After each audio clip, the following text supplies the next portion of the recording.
وہ اس بڑی سی حویلی کے لاؤنج میں بیٹھی اپنے دونوں ہاتھ اپنی گود میں رکھے ان کو گھورے جا رہی تھی۔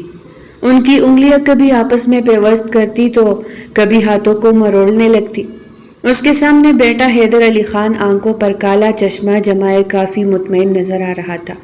اس کی شخصیت میں نہ جانے ایسا کیسا رعب تھا کہ اس کا دل زور زور سے دھڑکنے لگا تھا۔ اس نے اپنے قریب بیٹھے ہوئے اپنے چچا کی جانب دیکھا۔ کچھ دیر پہلے وہ اسے یہاں لائے تھے۔ جہانگیر صاحب، یہ لے آپ کی منہ مانگی قیمت۔ تم لوگوں کے ساتھ جو میرا قرضہ تھا وہ ختم ہو چکا ہے، اور یہ کچھ زیادہ ہے۔ امید ہے کہ تمہارے باقی کے قرضے بھی اتر جائیں گے۔ اب تم یہاں سے جا سکتے ہو۔ اب یہ لڑکی میری ہوئی۔ وہ خاصی باروب شخصیت کا مالک تھا۔ اس کے سامنے بیٹھی منال کا دل زور زور سے دھڑکنے لگا۔ اس کی آنکھوں میں موجود آنسوؤں میں اب مزید روانی آ چکی تھی۔ جہانگیر نے اسے یہاں لانے سے پہلے یہ کہہ دیا تھا کہ جو وہ کہہ رہا ہے اس کے علاوہ اور کوئی چارہ نہیں ہے۔ وہ اس وقت اپنے کمرے میں بیٹھی سر جھٹک کے اپنا ٹیسٹ یاد کر رہی تھی جب جہانگیر اس کے پاس آئے۔ منال بیٹا، دیکھو میں جو تم سے بات کرنے آیا ہوں اسے ذرا اطمینان سے سننا۔ بیٹا، ہمارا سارا خاندان حیدر علی خان کے قرضوں تلے دبا ہوا ہے۔ کافی عرصے سے وہ ہم سے قرضے کی رقم مانگ رہے ہیں، مگر ہمارے پاس ایک پھوٹی کوڑی بھی نہیں ہے۔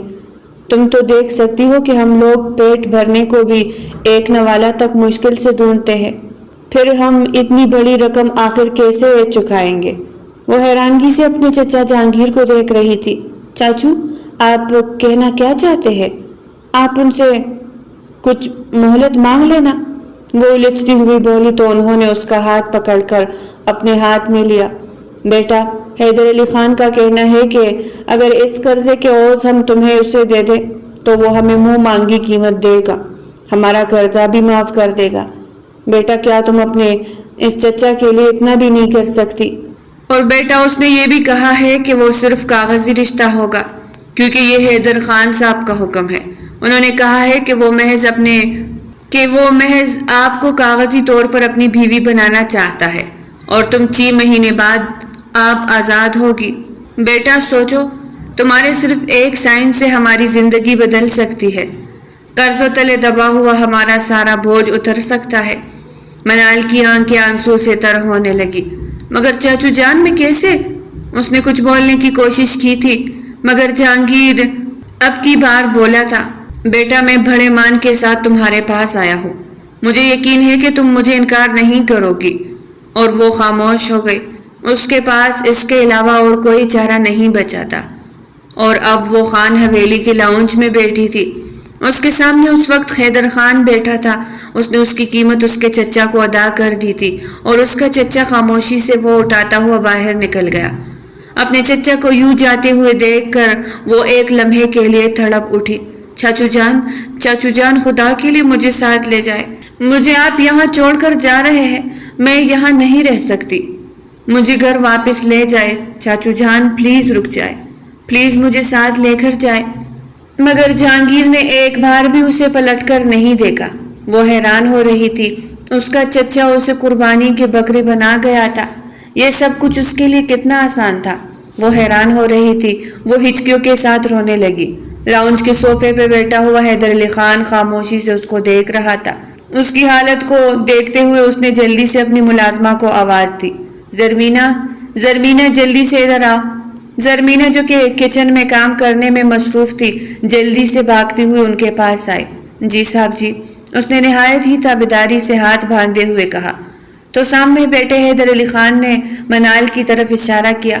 منال بی بی کو اوپر کمرے میں لے جاؤ۔ جو صبح میں نے تم سے صاف کروایا تھا اسی کمرے میں ہی انہیں ٹھہراؤ، اور ہاں، ان کو کسی قسم کی کسی چیز کی کمی نہیں ہونی چاہیے۔ آپ اس کے ساتھ جا سکتی ہے۔ یہ کہتے ہوئے وہ اٹھا تو منال کا دل زور زور سے دھڑکنے لگا۔ یہاں کی ہر چیز اسے بہت خوفزدہ کر رہی تھی۔ اس نے سنا ہوا تھا کہ بڑی بڑی حویلیوں میں رہنے والے لوگ اکثر چھوٹے لوگوں کو نیچا دکھانے کی کوشش کرتے رہتے ہیں۔ اسے لگا تھا شاید اب وہ اس حویلی سے کبھی باہر نہیں نکل پائے گی۔ اس کی قیمت اس کا چچا لے کے جا چکا تھا۔ وہ خود کو ٹوٹا ہوا محسوس کرتے زرمینہ کے پیچھے چل دی۔ اس کی آنکھوں سے آنسو بہتے چلے جا رہے تھے۔ اسے کچھ سمجھ نہیں آ رہی تھی کہ زندگی نے اس کے ساتھ کیسا مذاق کیا ہے۔ شام کے 6 بجے کا وقت تھا جب وہ اپنے کمرے میں بیٹھی خاموشی سے آنسو بہا رہی تھی۔ اسے ملازمہ یہاں چھوڑ کر جا چکی تھی۔ کئی بار اس کے لیے وہ پوچھنے کے لیے آئی تھی کہ وہ کیا کھائے گی، اسے کھانا بھی دے کر گئی تھی، مگر اس نے ایک نوالہ تک حلق سے نہ اتارا تھا۔ اور اب ایک بار پھر سے اس کے کمرے کا دروازہ کھلا تو سامنے زرمینہ ایک ٹرے پر کپڑا ڈالے اندر لائی تھی۔ وہ خالی نگاہوں سے زرمینہ کو دیکھ رہی تھی۔ زرمینہ نے آ کر وہ ٹرے اس کے بیڈ پہ رکھا اور پھر آہستگی سے بولی، بی بی جی یہ کپڑے ہیں، صاحب جی نے بھجوائے ہیں اور کچھ زیورات ہیں۔ ان کا کہنا ہے کہ آپ تیار ہو کر آ جائیں، آپ دونوں کا نکاح ابھی ہو جائے گا۔ یہ کہتے ہوئے وہ کمرے سے باہر نکل گئی۔ نہ وہ اسے کچھ سننے کے لیے رکی تھی اور نہ ہی منال کے منہ سے کوئی لفظ نکلا تھا۔ اس کے اپنوں نے اس کی زندگی کو کس طرح داؤ پہ لگا دیا تھا۔ اسے آج احساس ہو رہا تھا کہ جن لڑکیوں کے والدین نہیں ہوتے ان لڑکیوں کا کیا حشر ہوتا ہے۔ ان کے سگے رشتے بھی ان سے دور چلے جاتے ہیں، جس طرح اس کے چچا اس سے دور ہو گئے تھے۔ اس کی بولی لگائی گئی تھی اور اسے بیچ کر چلے گئے تھے۔ خاندان کے قرضوں کو اتارنے کے لیے قربانی کی بکری اسے بنایا گیا تھا۔ اس کو چچا کی بہت یاد آئی تھی۔ چچا نے اس کے سامنے ہی چیک ہاتھ میں پکڑا تھا اور خوشی سے لہراتا ہوا وہاں سے چل نکلا تھا۔ چچا نے کہا تھا کہ تمہاری وجہ سے وہ ہمارے قرضے معاف کر سکتے ہیں، اور ہاں صرف کاغذی نکاح ہوگا، اس کے علاوہ اور کوئی کانٹریکٹ نہیں ہو رہا۔ وہ چپکے سے واش روم میں گھس گئی۔ کافی دیر بعد وہ باہر نکلی تو زرمینہ اس کی منتظر تھی۔ زرمینہ نے اسے اچھے سے تیار کیا۔ تیار ہو کر بھی وہ بے انتہا خوبصورت لگ رہی تھی۔ چاہے اس کے دل میں جتنا بھی طوفان تھا، اس کا چہرہ جتنا بھی کملا کے رہ گیا تھا، پھر بھی وہ اس سرخ رنگ کے لہنگے میں بے انتہا خوبصورت لگ رہی تھی۔ یوں لگ رہا تھا جیسے آسمان سے کوئی پری اتر آئی ہو۔ حیدر علی خان کا حکم ملتے ہی وہ منال کے لیے حیدر علی خان کے کمرے میں چلی آئی تھی۔ حیدر علی خان نے کچھ کاغذات بھجوائے تھے، ان پہ سائن کر کے وہ مکمل طور پہ اس کے نام ہونے والی تھی۔ اس کی زندگی میں اور کچھ نہیں بچا تھا۔ اگر شاید اسے یہ یقین ہوتا کہ اس دنیا میں اس کا کوئی اور ہے تو وہ اس حویلی سے بھاگنے کی بھی کوشش کرتی، مگر اس وقت اس کا کوئی بھی نہیں تھا۔ وہ خاموشی سے یہاں رہنے پر مجبور تھی۔ اس نے سائن کیا اور خاموشی سے پیچھے کی طرف ٹیک لگ گئی۔ اس کے دماغ میں بار بار کچھ سوالات تھے جو ہچکولے کر رہے تھے۔ اس کے چچا جہانگیر نے کہا تھا کہ یہ صرف کاغذی رشتہ ہوگا، مگر اگر یہ صرف کاغذی ہے تو پھر کاغذوں پہ سائن کروانے کے بعد اسے حیدر علی خان کے کمرے میں کیوں لایا گیا؟ ایسے کئی سوالات تھے جو اس کے دماغ میں ہلچل مچا رہے تھے، مگر اس کے پاس ایک بھی جواب نہیں تھا۔ یہاں بیٹھے بیٹھے اسے کافی وقت گزر چکا تھا۔ اسے لگتا تھا کہ ابھی حیدر علی خان اس کے پاس آئے گا، اسے اپنے تمام حقوق وصول کرے گا۔ اس کے ہاتھ کانپنے لگے تھے، اس کی آنکھوں سے آنسو بہہ رہے تھے۔ اسے یقین نہیں آ رہا تھا کہ اس کی قسمت اس کے ساتھ اتنا برا کھیل کھیل سکتی ہے۔ ایک غیر انسان نے اسے پیسوں سے خریدا اور پھر اسے نکاح کر لیا۔ اس کا مطلب یہ تھا کہ وہ اسے رکیل کے طور پر اپنے گھر رکھنا چاہتا تھا۔ اس کی آنکھوں سے آنسو بہہ رہے تھے، تبھی اچانک ہی دروازے کے چرچرانے کی آواز اس کے کانوں میں پڑی تو اس کا دل مزید دھڑکنے لگا۔ اس نے اپنے دونوں ہاتھوں کو آپس میں پیوست کر لیا، لیکن جیسے ہی اس نے سامنے کھڑے شخص کو دیکھا اس کے پیروں تلے سے زمین نکل گئی۔ حیدر خان کی آنکھوں میں عجیب سی بے چینی اور اشتعال بھرا ہوا تھا۔ یوں لگ رہا تھا جیسے وہ کافی غصے میں ہو۔ وہ آگے بڑھا اور منال کے قریب ہونے لگا۔ منال اس کی یہ حالت دیکھ کر اس سے دور ہٹتے ہوئے ایک ایک قدم پیچھے ہٹانے لگی۔ سر پلیز مجھے تھوڑا وقت دے۔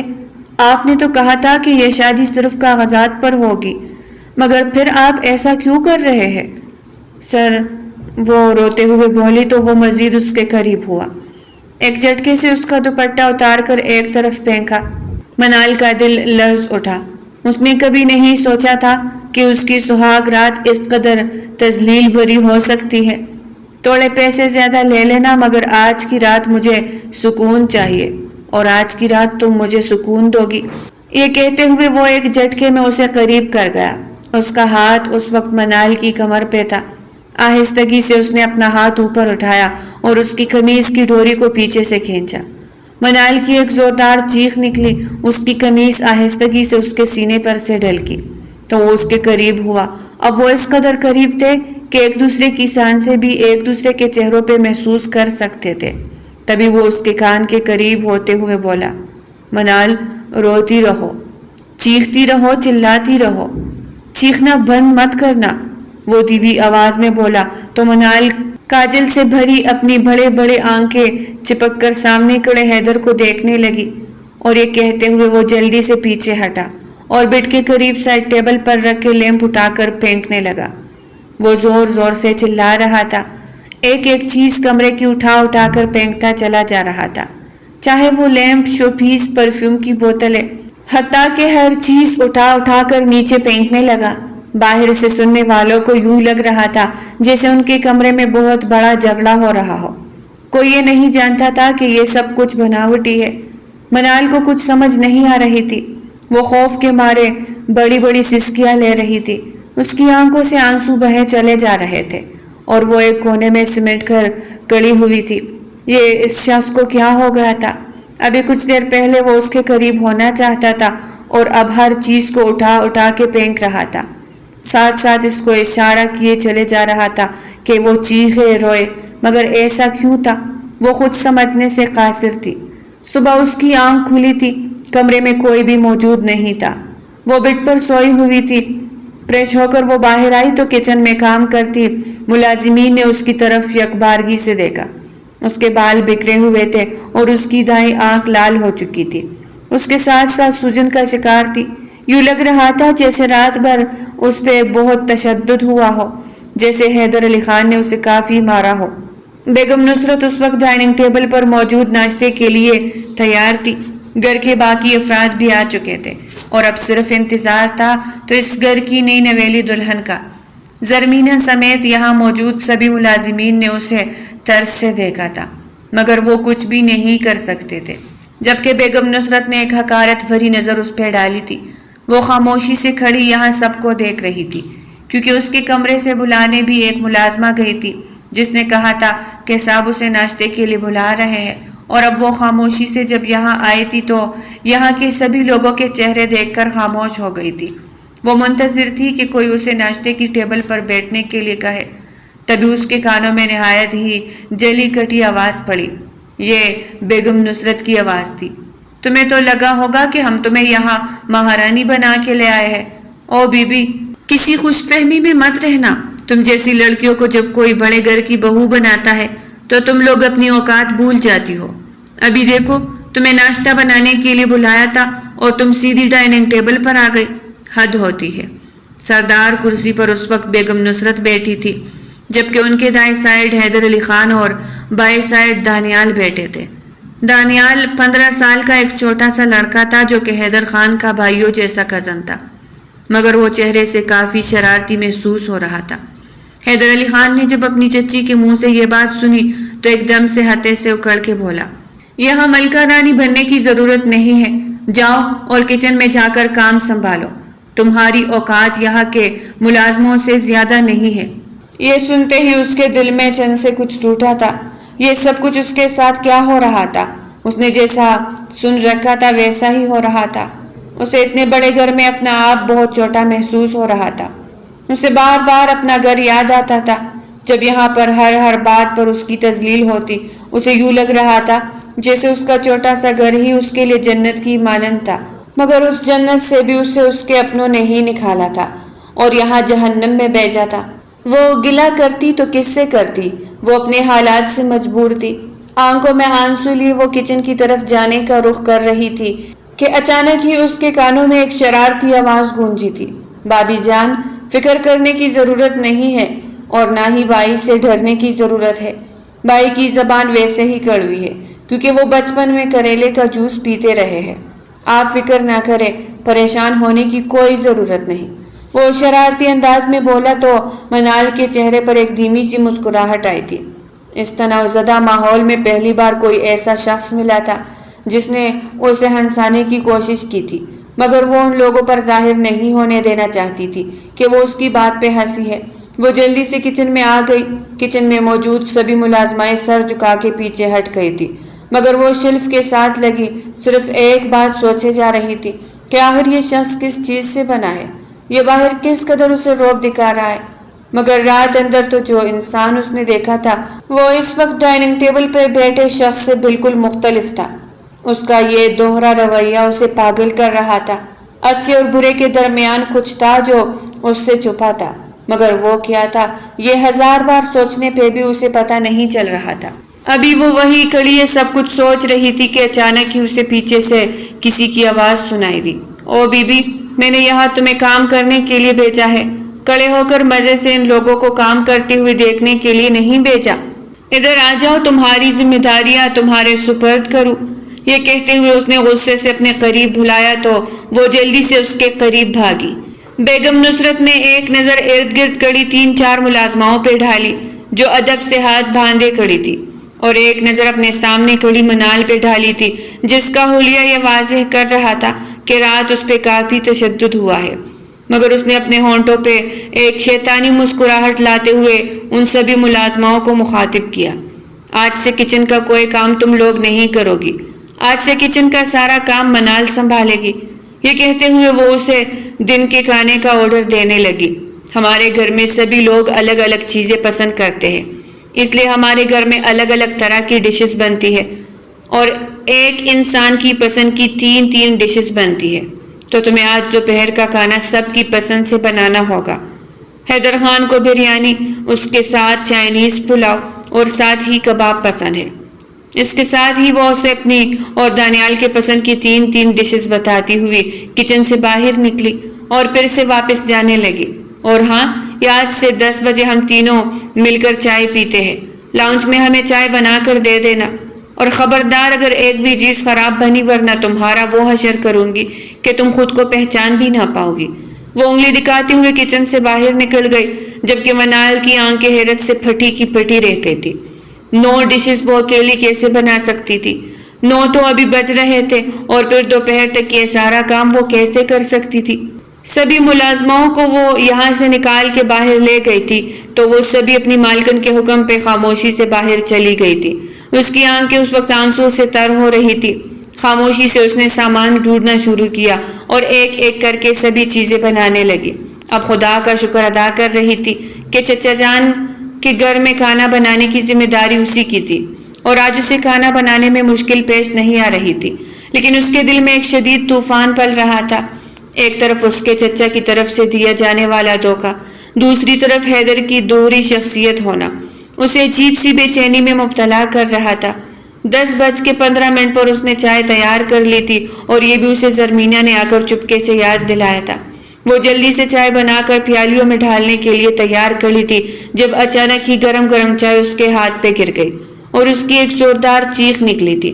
باہر لون میں کھڑے حیدر خان کی کانوں میں اس کی آواز گونجی تھی۔ اس کے ساتھ ہی کچھ فاصلے پر دانیال کھڑا تھا۔ ان دونوں نے اس کی آواز سنی تو ایک دوسرے کو دیکھنے لگے، لیکن انہیں سمجھ نہیں آئی تھی کہ یہ آواز کہاں سے آئی۔ جب حیدر کو یقین ہو گیا کہ یہ چیخ منال کی تھی تو وہ بھاگتا ہوا کچن میں آئے۔ سبھی ملازمین بھی اس کی آواز پر بھاگے چلے یہاں آئے تھے، اور جب اسے سامنے ہاتھ کو پکڑے دیکھا تو شدید غصے کے عالم میں وہ آگے بڑھا۔ کیا بے وقوفی ہے یہ، تمہیں ڈھنگ سے کھانا بنانا تک نہیں آتا؟ گھر والوں نے کچھ سکھا کے بھیجا بھی ہے یا نہیں؟ وہ غصے سے چلایا تھا، اسے کہہ رہا تھا۔ اس کی آنکھوں میں آنسو بہتے چلے جا رہے تھے اور اس کا دل زور زور سے دھڑکنے لگا تھا۔ اس گھر کا ہر انسان اسے ڈانٹنے کے لیے ہی تھا، چاہے وہ حیدر علی خان تھا یا پھر بیگم نصرت۔ اسے اپنی اوقات معلوم ہو رہی تھی، وہ نہ جانے کتنے پیسوں پہ بکی تھی، مگر بکنے کی وجہ سے یہاں اس کی اہمیت بہت کم ہو گئی تھی۔ نوکروں سے بھی بدتر اور شاید گھر کے پالتو کتے سے بھی کمتر عزت اسے ملتی تھی۔ اب کھڑی کھڑی میرا منہ کیا دیکھ رہی ہو؟ چلو میرے ساتھ، آج میں تمہیں سبق سکھاتا ہوں۔ یہ کہتے ہوئے اس نے زور سے اس کا بازو پکڑا اور پھر تقریباً گھسیٹتے ہوئے اسے اوپر اپنے کمرے تک لے گیا تھا۔ اسے زور سے صوفے پہ پھینکنے کے انداز میں اسے بٹھایا اور جلدی سے کمرے کو لاک کیا اور پھر سائڈ ٹیبل کھولنے لگا۔ وہ حیرانگی سے دیکھ رہی تھی، اس کی آنکھوں سے آنسو بہ رہے تھے اور وہ سسکیوں کے ساتھ رو رہی تھی۔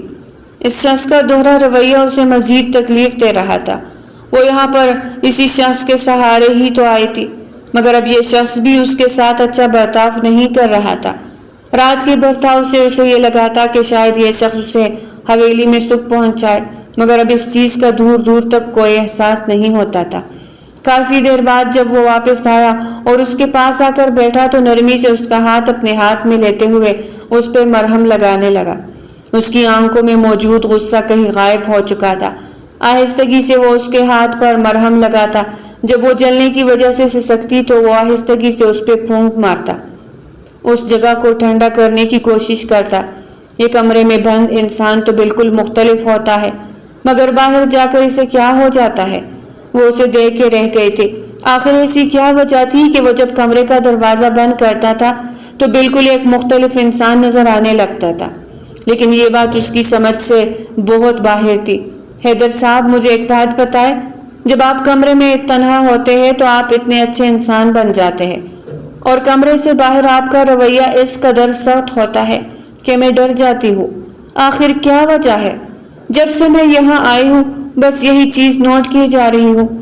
آخرکار اس نے پوچھ ہی لیا تھا۔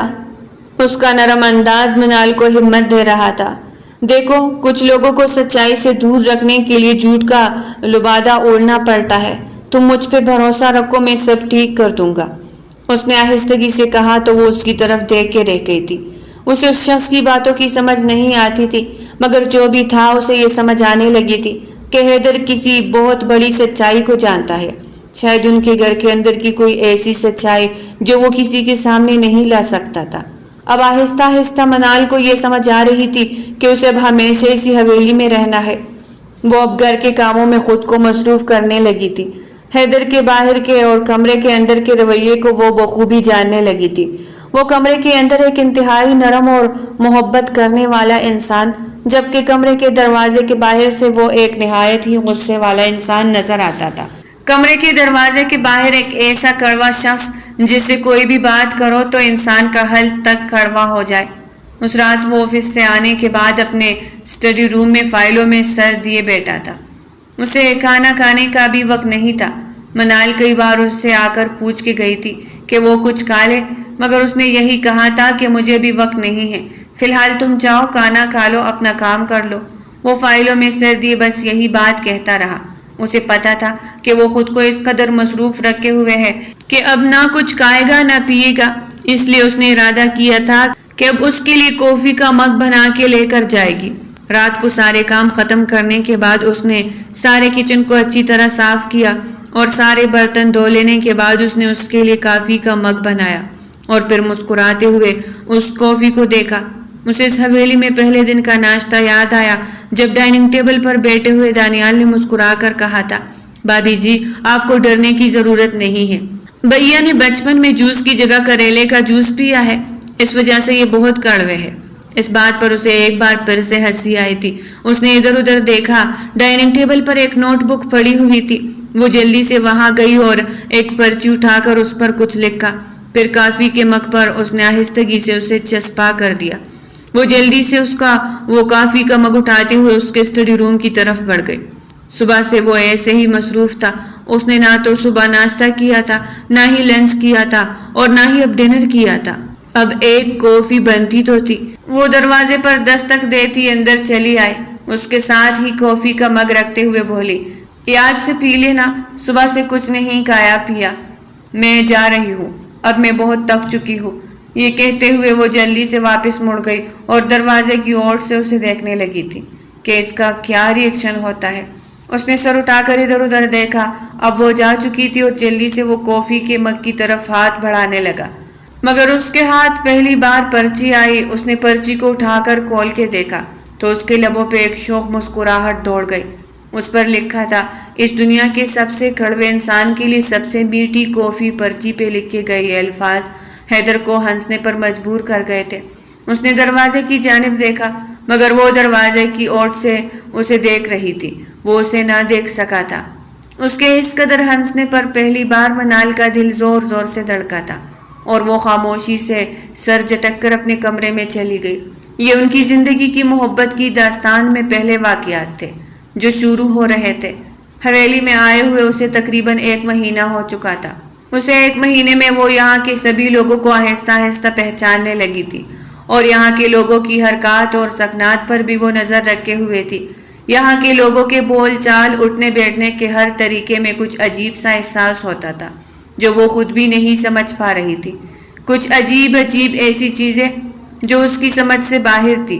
اس نے کئی بار ملازموں سے پوچھنے کی کوشش کی تھی مگر پھر خود کو روک لیا تھا کیونکہ یہ صرف اور صرف گھر کے مکینوں کی باتیں تھی اور وہ ملازموں سے اس قدر بات کر کے حویلی کے مکینوں کی عزت کو تار نہیں کر سکتی تھی۔ کام ختم کرنے کے بعد جب وہ دانیال کے کمرے میں اسے دودھ کا گلاس دینے گئی تو یہ دیکھ کر حیران ہوئی کہ وہ کسی کی تصویر کو اپنے سینے سے لگائے رو رہا تھا۔ اس کی آنکھوں میں اداسی واضح نظر آ رہی تھی۔ اسے دیکھتے ہوئے وہ جلدی سے اٹھ بیٹھا اور وہ تصویر چھپانے کی کوشش کی مگر وہ دیکھ چکی تھی۔ دانیال، یہ تم کیا کر رہے ہو؟ اس نے حیرانگی سے اس کی جانب دیکھا۔ یہ کس کی تصویر ہے جو تم دیکھ رہے ہو اور تم رو کیوں رہے ہو؟ پہلی بار اس کے سامنے کوئی ایسا واقعہ پیش آیا تھا جو اسے حیران کرنے پر مجبور کر رہا تھا۔ اس نے اس کا تکیہ اٹھا کر نیچے سے نظر آنے والی تصویر کو دیکھا۔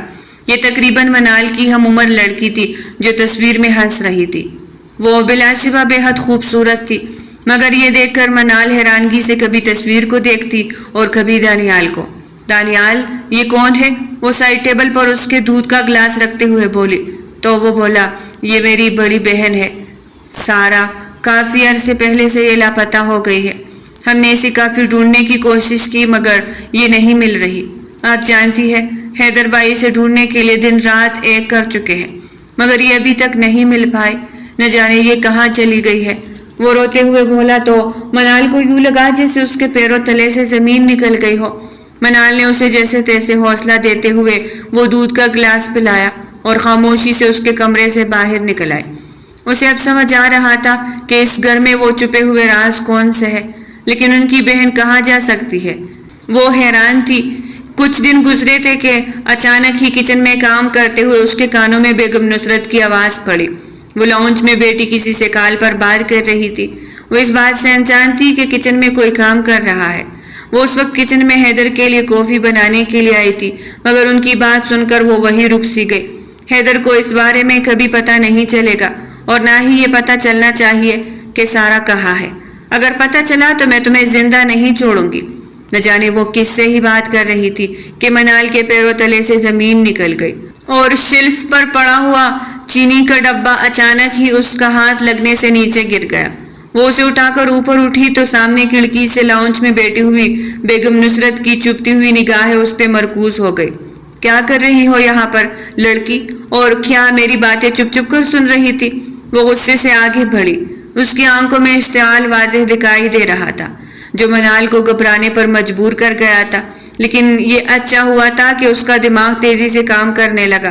کچھ نہیں بیگم صاحبہ، بس وہ میں حیدر کے لیے کافی بنانے کے لیے آئی تھی اور میرا ہاتھ لگنے سے یہ چینی کا ڈبہ نیچے گر گیا، مجھے معاف کر دیجیے، مجھ سے بڑی غلطی ہو گئی۔ وہ رونے والے انداز میں بولی تو بیگم نصرت کو یہ احساس ہوا کہ شاید اس نے کچھ نہیں سنا اور وہ خاموشی سے وہاں سے اپنے کمرے کی طرف چلی گئی تھی جبکہ خان ابھی اس کے موبائل کی طرف تھے۔ اسے اب سمجھ آ رہی تھی کہ اس گھر میں کون سا ایسا شخص ہے۔ اس حویلی میں سازشی انسانوں سے صرف اور صرف بیگم نصرت دکھائی دے رہی تھی۔ اس کے دماغ میں دانیال کی وہ باتیں گونج رہی تھی جو پچھلی رات دانیال نے اسے کہی تھی۔ اس کی بہن سارا 2 سال پہلے کہیں کھو چکی تھی اور پولیس کو بھی اس کا سراغ نہیں مل رہا تھا، اور آج وہی لفظ اس نے بیگم نصرت کے منہ سے سنا تھا۔ یہ سوچی سمجھی کوئی سازش تھی۔ وہ کافی وہی چولتی ہوئی بھاگتی ہوئی حیدر کے کمرے میں چلی گئی۔ اسے کچھ سمجھ نہیں آ رہا تھا، بس اس کا دماغ جو کچھ کام کر رہا تھا وہ اسی کے مطابق چل رہی تھی۔ حیدر میری بات سنیں۔ وہ جلدی سے ہامتی کامتی اس کے پاس پہنچی تو حیدر جلدی سے بیڈ سے اٹھا اور حیرانگی سے اسے سنبھالتے ہوئے کہنے لگا، آخر ہوا کیا ہے؟ سب ٹھیک تو ہے؟ وہ اپنی سانس بحال کرتے ہوئے بولی، حیدر، اس گھر میں بہت بڑی سازش رچی ہوئی ہے۔ آپ جانتے ہیں اس گھر میں سب سے بڑا سازشی انسان کون ہے؟ آپ کی بہن کو کس نے اغوا کروایا ہے؟ وہ کوئی اور نہیں بلکہ بیگم نصرت ہے۔ اس گھر کی سب سے بڑی انسان بیگم نصرت۔ میں نے ابھی انہیں کال پہ بات کرتے ہوئے سنا ہے۔ وہ کسی کو کہہ رہی تھی کہ دانیال اور حیدر کو اس بارے میں ہرگز پتہ نہیں چلنا چاہیے۔ آپ مانے نہ مانے وہی یہ سب کچھ کر رہی ہے۔ وہ ایک ہی سانس میں ساری بات بول گئی تھی۔ یہ بات سنی تو حیدر نے نرمی سے اس کا ہاتھ پکڑتے ہوئے اسے اپنے قریب بٹھانے کی کوشش کی۔ وہ آہستگی سے آ کر اس کے ساتھ بیٹھ گئی۔ میرے خیال سے اب وقت آ چکا ہے کہ تمہیں اس حویلی کے راز بتا دیا جائے۔ میں جو آج تک تم سے چھپاتا رہا تھا وہ میں آج تمہیں بتانے جا رہا ہوں۔ بیگم نصرت کوئی اور نہیں بلکہ میری سوتیلی ماں ہے۔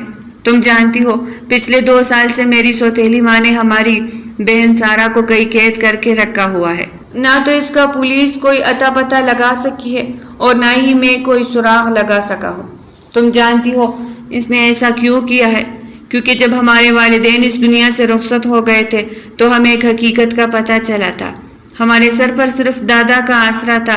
دادا نے اس حویلی کا آدھا حصہ سارا کے نام کر دیا تھا کیونکہ دانیال ابھی بہت چھوٹا تھا اور میرے باپ کے حصے کے نام کی جائیداد وہ ساری میری اور بیگم نصرت کے نام ہونے والی تھی، مگر ہمارے چچا کی جائیداد ان کے کسی وارث کو چاہیے تھی اور حویلی کا آدھا حصہ دادا نے خفیہ طور پر سارا کے نام کر دیا تھا۔ جب یہ بات بیگم نصرت کو پتہ چلی تو انہوں نے اسے اغوا کروا دیا۔ تم جانتی ہو بیگم نصرت کیا چاہتی ہے؟ وہ مجھے اور دانیال کو برباد کر دینا چاہتی ہے۔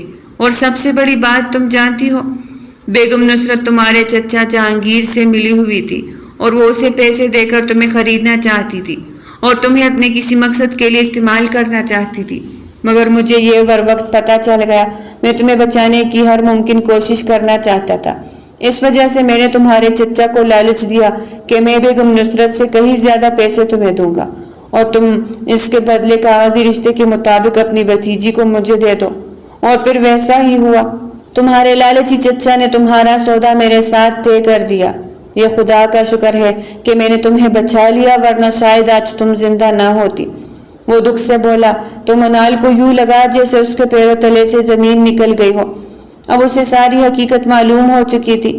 اپنے سامنے بیٹھے اس کی عزت اس کی نظروں میں کہیں زیادہ بڑھ چکی تھی۔ اس کی آنکھوں میں آنے والے آنسو اب خوشی کے تھے کیونکہ اس کی زندگی میں کم سے کم ایک شخص تو ایسا آیا تھا جس نے اس کے لیے کچھ اچھا کیا تھا۔ جب سے منال کو اس بارے میں پتہ چلا تھا کہ سارا بیگم نصرت کے قبضے میں ہے تو تب سے حیدر اور دانیال نے ایک منصوبہ بنایا تھا۔ دانیال کمپیوٹر انجینئرنگ کر رہا تھا اور اس وجہ سے وہ ہیکنگ کا کام کر سکتا تھا۔ دانیال اور حیدر نے مل کر بیگم نصرت کے نمبر کو ٹریس کرنا شروع کیا اور پھر دیکھتے ہی دیکھتے کچھ دنوں میں ہی انہیں اس جگہ کے بارے میں پتہ چل گیا جہاں سارا کو رکھا گیا تھا۔ یہ فارم ہاؤس تھا۔ اس کی پوری لوکیشن آنے کے بعد ان دونوں کی خوشی کا کوئی ٹھکانہ نہ رہا۔ وہ دونوں منصوبہ بندی کے تحت اسی لوکیشن پر جا پہنچے تھے۔ یہ ایک بہت بڑا فارم ہاؤس تھا اور یہاں پر کافی سارے گارڈز موجود تھے۔ کچھ گارڈز تھے جو شاید سو چکے تھے مگر 2 گارڈز ابھی بھی جاگ رہے تھے۔ وہ دونوں فارم ہاؤس سے کچھ فاصلے پر اپنی گاڑی کھڑی کرتے ہوئے ایک دوسرے کی جانب دیکھنے لگے تھے۔ انہیں اب سمجھ نہیں آ رہی تھی کہ وہ کیا کریں۔ اچانک ہی حیدر نے چٹکی بجاتے ہوئے دانیال کو سمجھایا، دیکھو دانیال، یہاں پر 2 گارڈز موجود ہیں اور یقیناً اندر کوئی نہیں ہوگا۔ تم ایسا کرو کہ میں یہاں بیٹھے ہوئے گارڈز کو باتوں میں بہلاتا ہوں، ان کا دھیان دوسری طرف بھٹکے گا اور وہ دروازہ کو بھول کر اس طرف بھاگیں گے۔ پھر تم اندر جا کر سارا کو چھڑوا لانا، پھر اس کے بعد ہم گھر واپس چلیں گے۔ یہ منصوبہ طے کرنے کے بعد حیدر جلدی سے باہر نکلا اور اپنے جیب سے پسٹل نکال کر ہوا میں فائر کیا، جس کا نتیجہ یہ نکلا کہ وہ دونوں گارڈز بھاگتے ہوئے اس طرف آئے تھے۔